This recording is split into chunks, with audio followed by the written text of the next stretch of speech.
The void was quiet, only the hum of the Hawthorne's old engines breaking the silence as it drifted through the wreckage.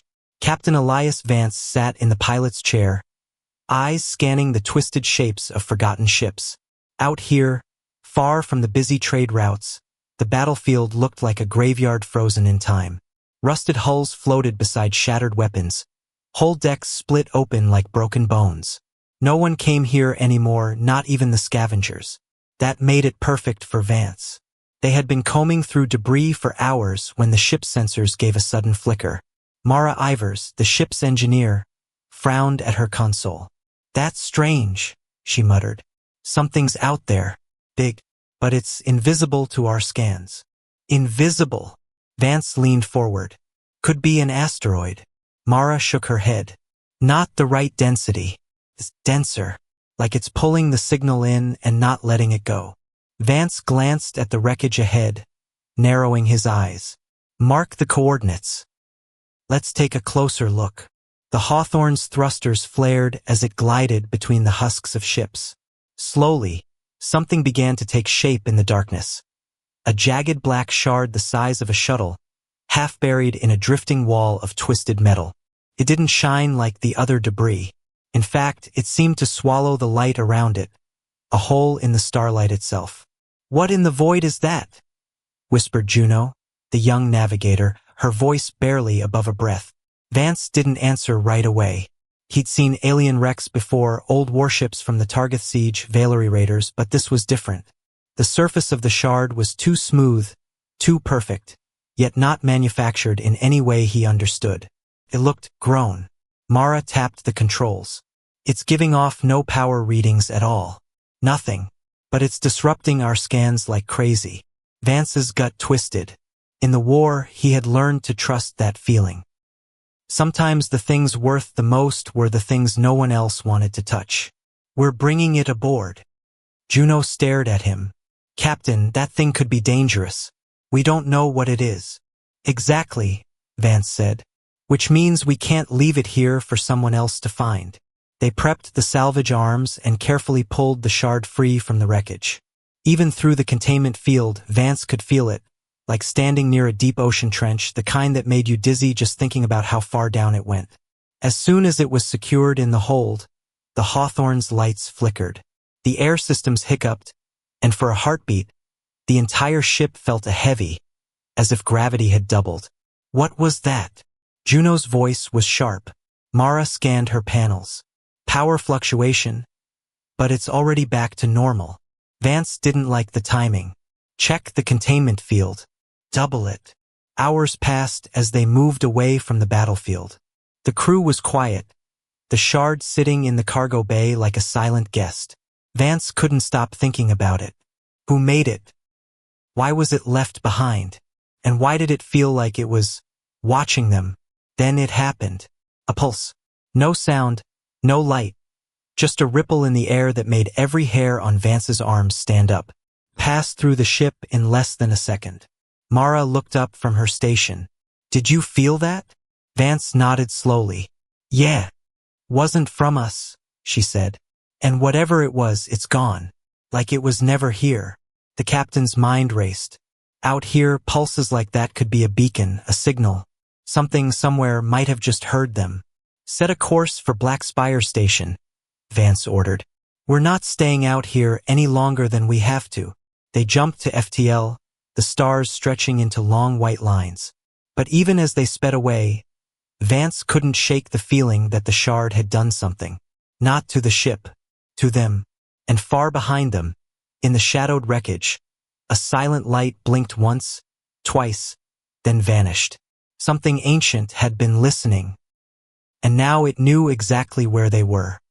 The Hawthorne slid into Black Spire Station's docking ring, its worn hull dwarfed by the spiked towers and heavy plating of the hidden outpost.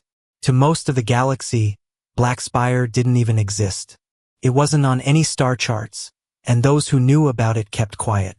This was where Earth's less official work was done, where experiments that wouldn't pass military review were quietly tested away from curious eyes.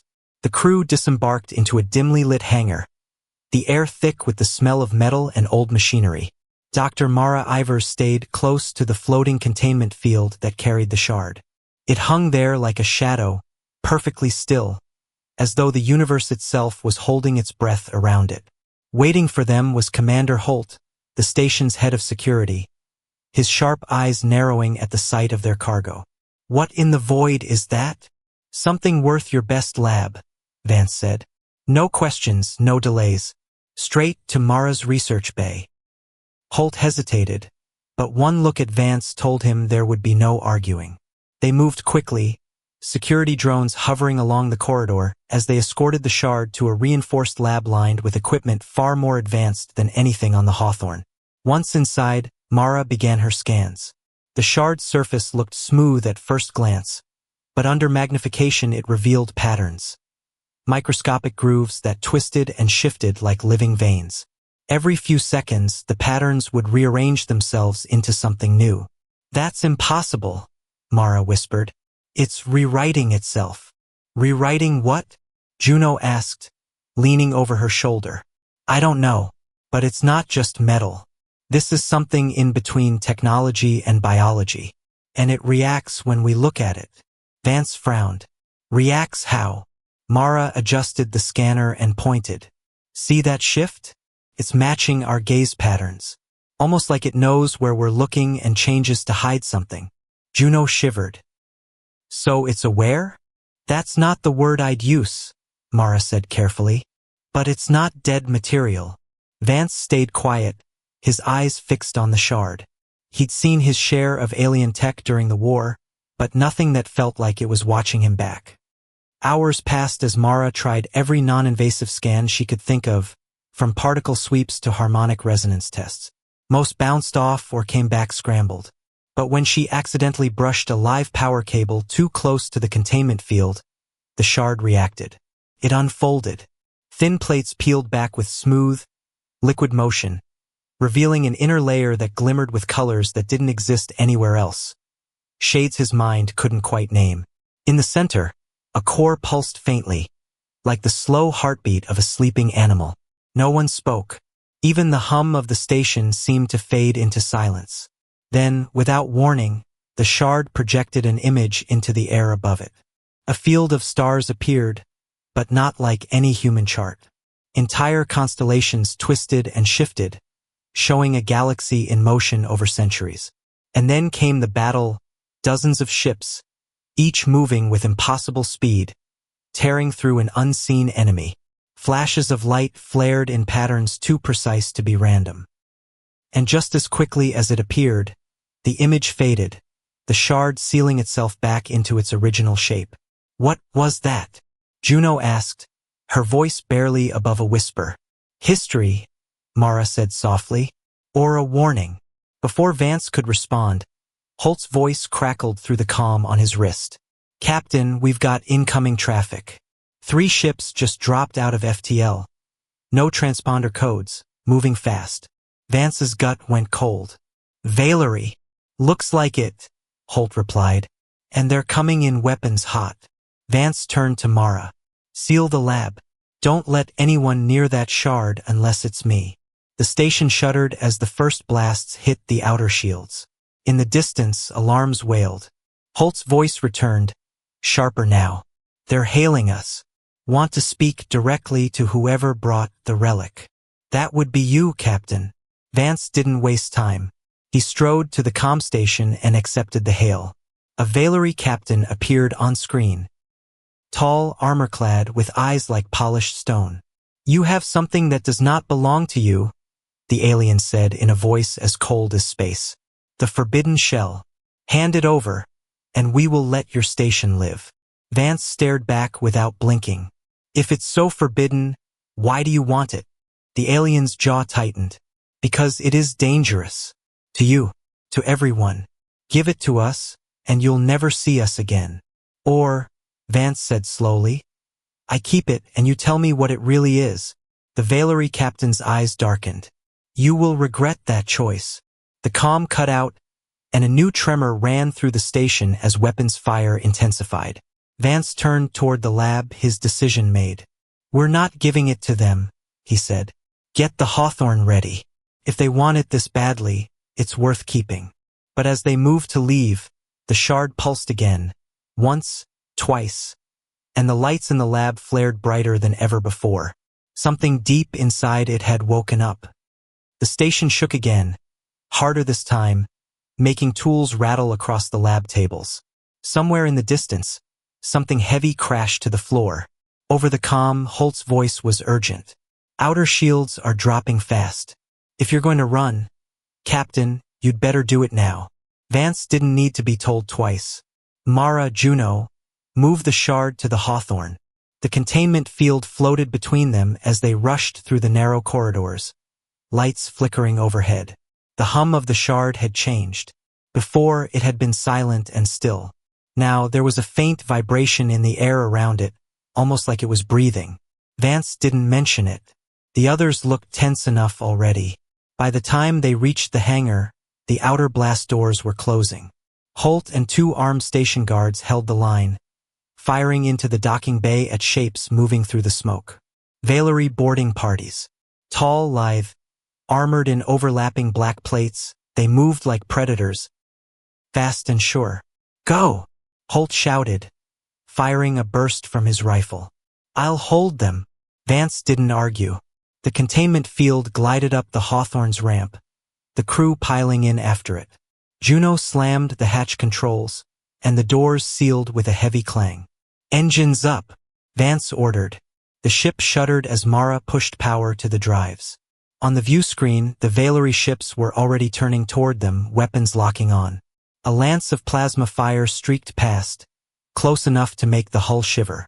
Another shot came straight for them, only to vanish the instant it touched the Hawthorne. The crew froze. Did we just absorb that? Juno asked. Vance stared at the console. Power readings had jumped. Not much, but enough to notice. Mara! Her eyes were wide. It's the shard. It's feeding the energy straight into our systems. Another hit struck them. Again, the glow of the hull seemed to deepen, as if the metal itself was drinking in the attack. Vance didn't waste the chance. Full burn. Get us out of here. The Hawthorne roared forward, faster than Vance had ever felt her move. The Vehlari ships gave chase, but the little salvage vessel pulled ahead, weaving through the wreckage around Black Spire. The shard's presence was undeniable now, a pulse that seemed to sync with the thrum of the engines. They're still on us, Juno called. 2 ships keeping pace.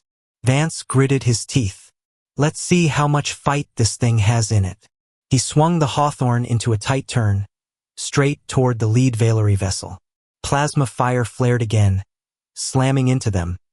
But instead of burning through the hull, the energy vanished and their speed jumped sharply. Vance pushed it further, diving under the enemy's belly and coming up behind them. Without thinking, he willed the ship forward, almost imagining it lunging. The shard reacted. A wave of light rippled across the hull, and a beam, pure, concentrated energy, shot from the Hawthorne's bow. It slammed into the Vehlari ship's engines, ripping them apart in a silent flash. The enemy vessel spun away, crippled. The bridge was silent for a long heartbeat. Then Mara said what they were all thinking. That wasn't me. I didn't fire anything. That was the shard, Vance said, his voice low. It's not just protecting us. It's fighting for us. The second Vehlari ship hesitated, as if deciding whether to press its luck. Then it veered off, jumping to FTL. Vance didn't relax until the stars had stretched and the Hawthorne was safely in hyperspace. The crew sat in stunned silence, the only sound the hum of the drives, and the faint, steady pulse from the cargo hold. Finally, Juno broke the quiet. Captain, what did we just bring on board? Vance looked toward the hold, his jaw tight. Something the Vehlari were willing to kill for. Something we're going to understand before they get another chance. Mara shook her head slowly. I've studied alien tech my whole life. Nothing reacts like this. Nothing listens. Then we make it listen, Vance said. And we make sure it listens to us, not them. But even as he said it, a small part of him wondered if that choice was still his to make. Back in the shattered docks of Black Spire Station, the Vehlari captain stood over the wreck of his disabled ship, watching the FTL trail fade from the darkness. He touched a control on his wrist, opening a secure channel. "They have activated it," he said, his voice heavy. "The shell has chosen a host." The voice on the other end was cold and certain. "Then bring the others. We take it back before it wakes fully." The captain's eyes narrowed. "And if it won't come willingly?" "Then," the voice replied, "we burn the humans and their ship together." Far away in the endless dark, the shard pulsed once, as if it had heard every word. The Hawthorne drifted in the quiet of deep space, hidden in the shadow of a nameless moon. Inside, the air was thick with tension. No one had said much since the escape from Black Spire. Vance stood in the cargo hold, staring at the shard inside its containment field. The faint light running through its surface pulsed slowly, steady as a heartbeat. Mara joined him, a datapad in her hand. "I've run every test I can without breaking containment," she said. "Whatever it's made of, it's alive in some way. Not biological, not mechanical. Something in between. And it's not just reacting to us, it's learning from us." Vance didn't look away from it. "You think it's dangerous?" "It's already dangerous," she said. "The question is, dangerous to who?" Juno stepped into the hold, her voice low. "The Vehlari won't stop. They chased us this far. They'll chase us anywhere. If they know what this thing can do." She trailed off, glancing at the shard like it might be listening. "It already knows what it can do," Vance said. "We're the ones catching up."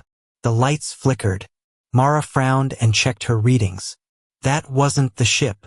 The shard's glow brightened, its surface shifting like ripples in water. Thin lines of light traced across the plates, forming strange patterns none of them had seen before. The air grew warmer, and the hum deepened until it seemed to vibrate in their bones. "Captain," Mara said cautiously, "I think it's trying to." Before she could finish, the containment field shut down on its own. The shard lifted from its cradle, floating a few inches above the deck. Juno stepped back. "Is it doing that by itself?" The plates on its surface peeled back like petals opening, revealing the glowing core inside. A thin stream of light reached out, touching the Hawthorne's bulkhead. Where it touched, the dull gray metal shifted to match the shard's smooth black sheen, spreading like ink through water. "Stop it!" Juno hissed, but Vance held up a hand. The transformation spread across the wall, down the deck, and up the ceiling, until the entire cargo bay shimmered with the strange, living alloy. The hum of the ship's systems shifted, deeper and more powerful. On the bridge, the console lights flared to life without anyone touching them. Mara's voice trembled. "It's integrating with the ship, but it's not damaging anything. It's upgrading it." Vance felt the change too. It was like the ship was breathing under his feet, stronger, faster, alive. He wasn't sure how, but he knew. If he sat in the pilot's chair now, the Hawthorne would fly like nothing he'd ever touched before. Then, the shard, now part of the ship, sent a wave of energy through every system. The power readings spiked far beyond the Hawthorne's limits, but there was no strain, no overheating. Juno's voice came over the comm from the bridge. "Captain, we just tripled our top speed. And the shields, if I'm reading this right, they can absorb direct plasma fire without losing power." Mara's eyes widened. "It's giving us the same ability we saw against the Vehlari. Only now it's part of the whole ship." Vance allowed himself a small smile. "Then maybe we can stop running." The moment was cut short by the proximity alarm. Juno's voice sharpened. "We've got company. One Vehlari ship, fast and closing." Vance headed for the bridge, Mara right behind him. On the view screen, a sleek black Hunter-class ship streaked toward them. "They've found us," Juno said. "Let's see what this thing can really do," Vance replied. He took the helm, the controls warm under his hands, almost responsive to his thoughts. The Vehlari opened fire immediately. The blasts hit the Hawthorne, but instead of shaking the ship, the energy poured into the hull, and Vance felt it. Raw power flowing through the systems, waiting to be used. He angled the ship hard to starboard, flipping them around in an impossible arc. The Vehlari tried to adjust, but the Hawthorne was faster, darting in close. Without pressing a single weapon control, Vance willed the power back out. A burst of light erupted from the Hawthorne's bow, slamming into the Vehlari ship's side. The alien vessel spun wildly, smoke venting from its engine ports. "They're crippled," Mara said. "But not destroyed." Vance kept his voice cold. "Let them limp home. Let them tell the others what this ship can do." The Vehlari ship broke away, vanishing into FTL. Silence returned to the bridge, but it was the heavy kind, the kind that came when everyone knew they'd just crossed a line. Mara finally spoke.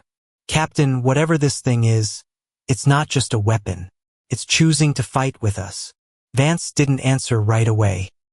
He looked out at the stars, the hum of the Hawthorne in his bones.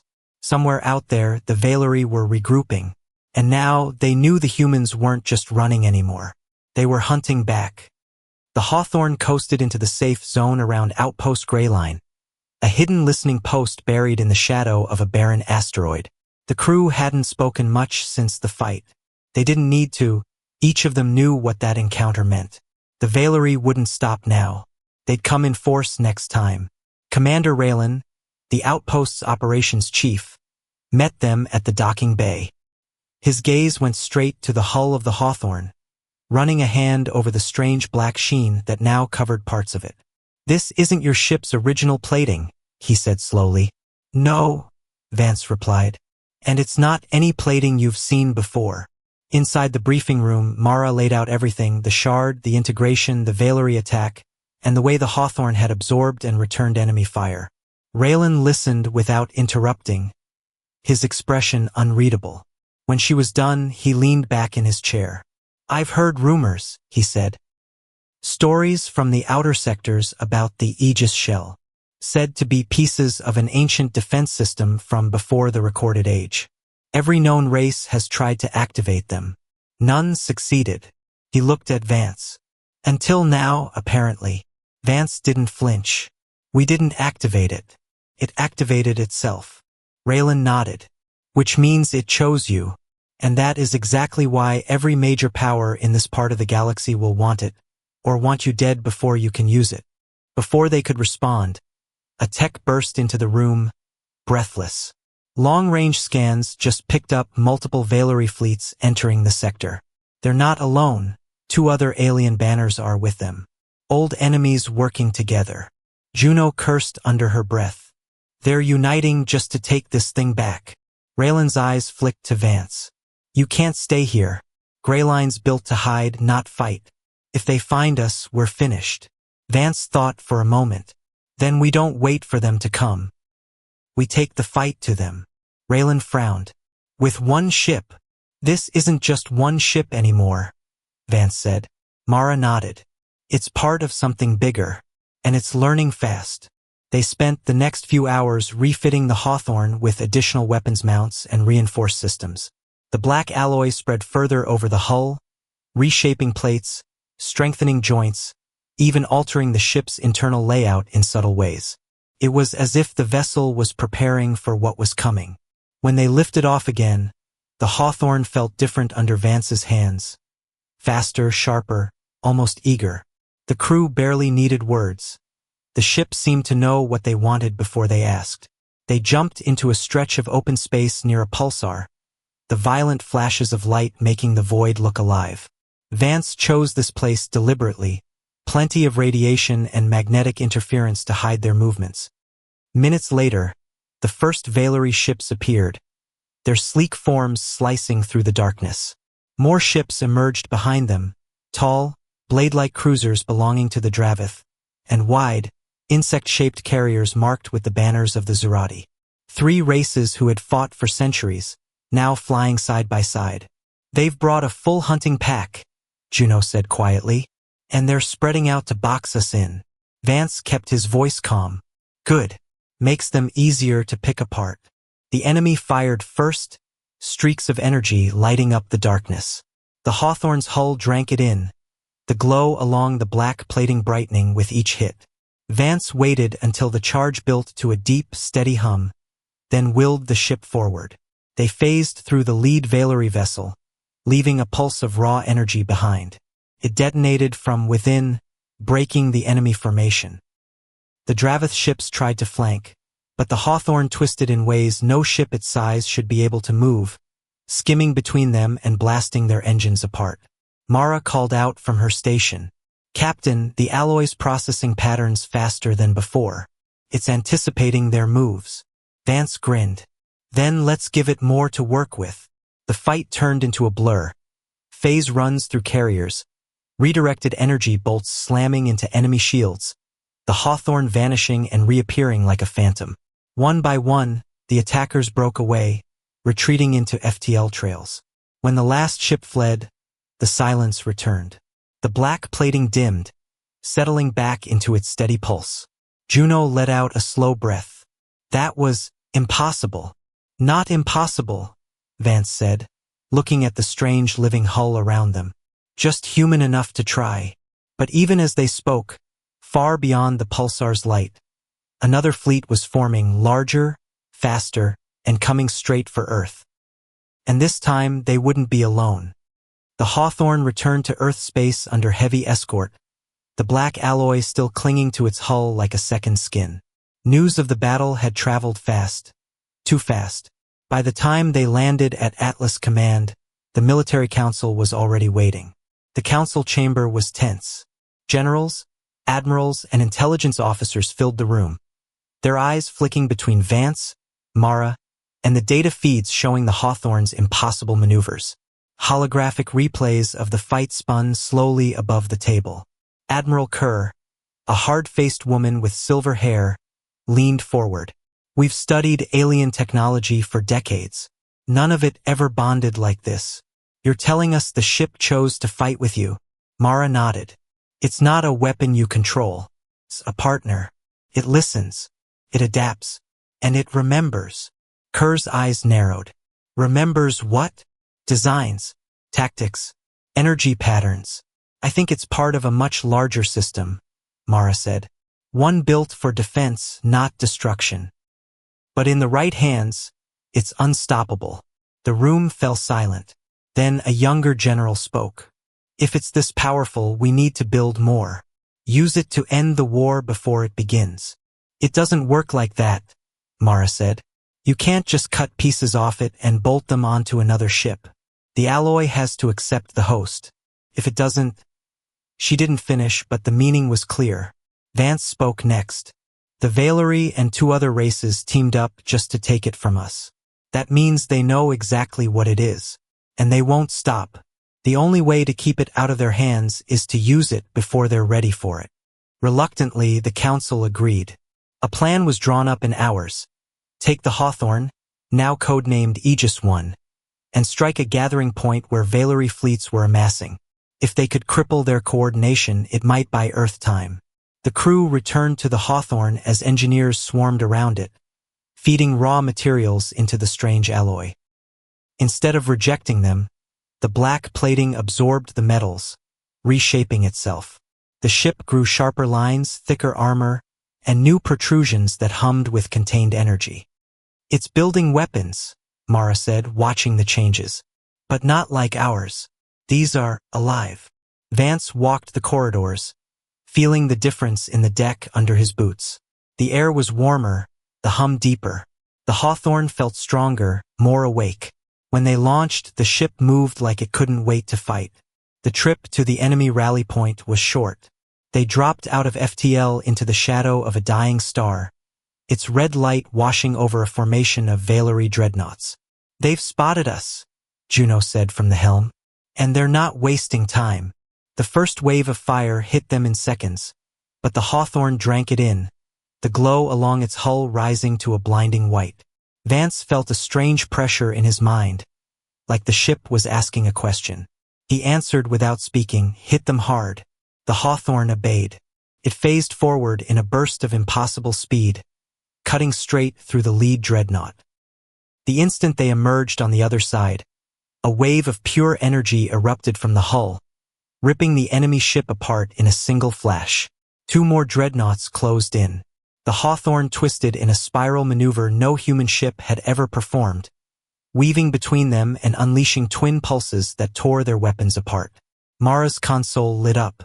"Captain, the alloy's processing patterns faster than before.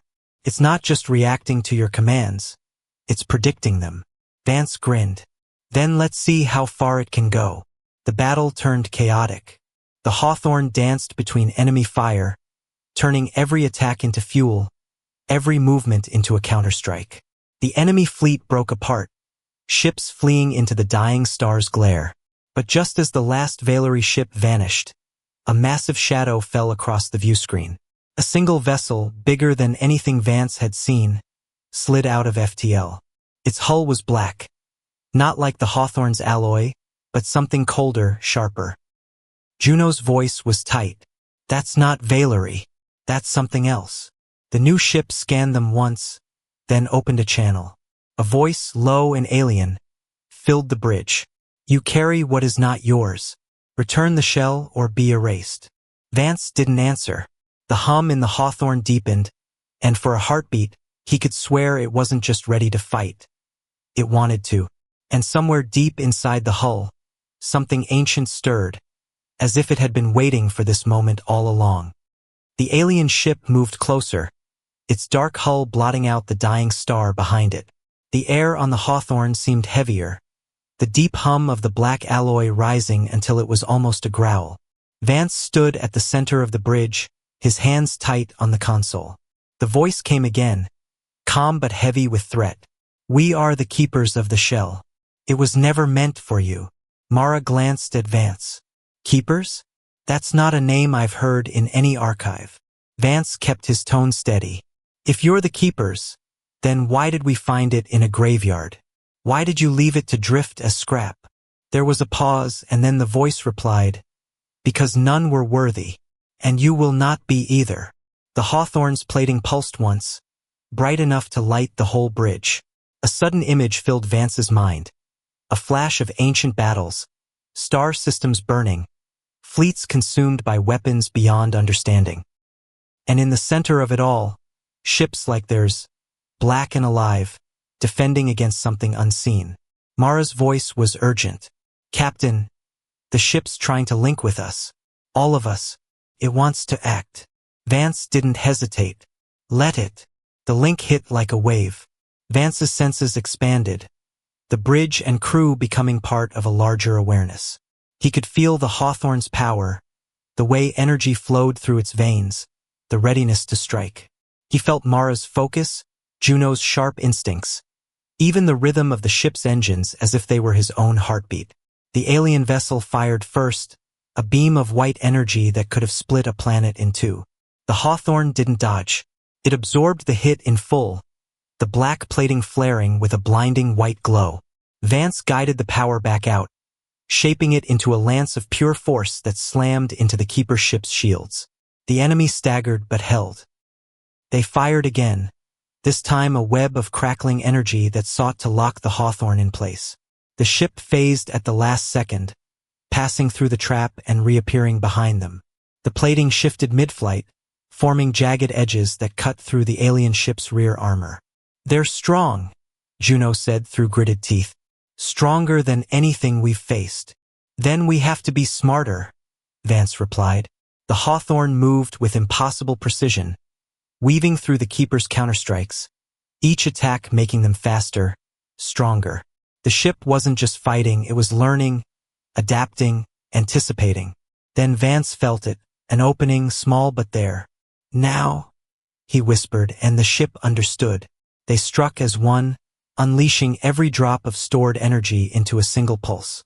The beam tore through the keeper's hull, slicing clean from bow to stern. The enemy ship went dark, drifting as fire tore across its surface. But before it could break apart, the same voice returned, weaker now. "You are not like the others. You take what is broken and make it more." Vance's chest tightened. "We survive. That's what humans do." The voice was almost thoughtful. "Perhaps you are the ones we waited for." The keeper ship began to break apart, but not from damage. Segments of its hull folded inward, collapsing into streams of black alloy that drifted toward the Hawthorne. The plating drank it in, the hum deepening into something that felt almost like a heartbeat of pride.